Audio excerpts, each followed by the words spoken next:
Hi guys, and welcome back to my channel. Welcome back to Cleburne. So for those of you who are interested, the monarchs are still moving through. I had to stop weeding this area about 2 weeks ago because the cocoons are just, they're simply everywhere. And you never know what little blade of grass that you pull up because you don't think it belongs there could potentially have a chrysalis.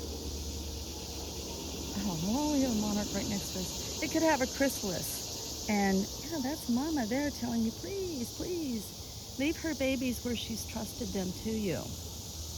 We all really do want to help the monarchs. We want them here for the next generations. And one of the biggest things I can do right now is just simply leave them alone.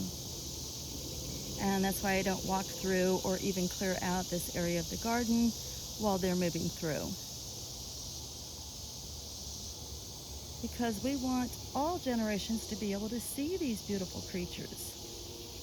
And they're down to, I think, 2 hectares of forest in Mexico where they can still overwinter, where they started out with over 200.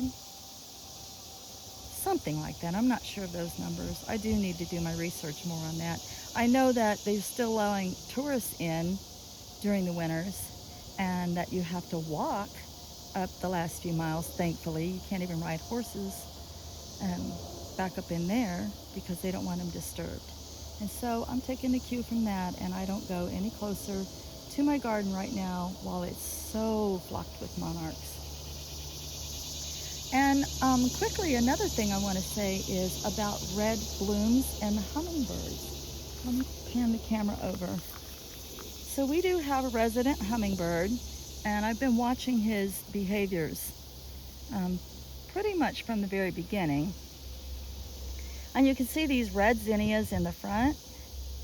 Well, I would have thought that the hummingbird would have went after those first, but he didn't.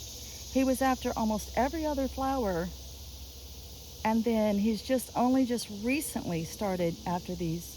There's a whole line of red ones. I planted those there specifically for the hummingbirds. And he's just now paying attention to that.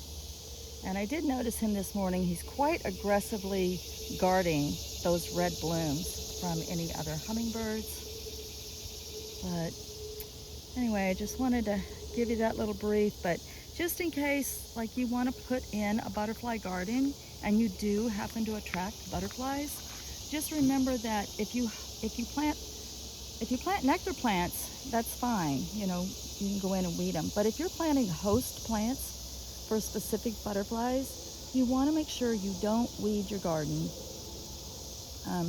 during that precious time when they're trying to chrysalis, cocoon up, and morph into these beautiful creatures. So anyway, just giving you that quick update. Can't wait until those sunflowers back there bloom and I can show y'all my resident deer baby. He left me, I think, 4 of the tall ones, and then we're going to get the little teddy bear. So I think I have lemon queen and teddy bear. And I'll end this with a close-up, if I can capture it, of that beautiful monarch. Oh, and there's those hawkmoths. All right, guys. Much, much love and light. Many blessings.